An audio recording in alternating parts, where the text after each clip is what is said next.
সিনেমার পর্দায় যেমন দেখা যায় ব্যর্থ প্রেমের গল্প, বিরহের সুর কিংবা মধুর মিলন, তেমনি কিছু গল্প মিলে যায় পর্দার তারকাদের বাস্তব জীবনের সাথেও। উত্তম সুচিত্রার সম্পর্কটাও ছিল কিছুটা ওরকম।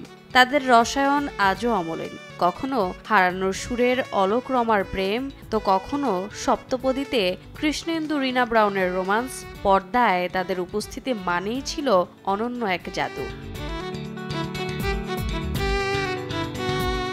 সুচিত্রা উত্তমকে মন দিয়েছিলেন কিনা তা নিয়ে এখনও আছে বিতর্ক।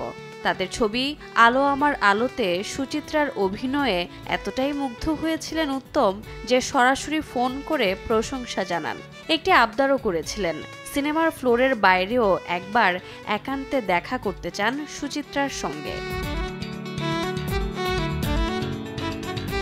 সুচিত্রা সেন তখন বাংলা চলচ্চিত্রের ব্যস্ততম নায়িকা, হাতে একের পর এক কাজ।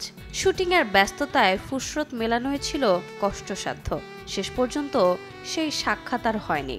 এরপর কেটে গেল বহু বছর। হঠাৎ করেই গোটা দুনিয়া খবর পেল মহানায়ক আর নেই।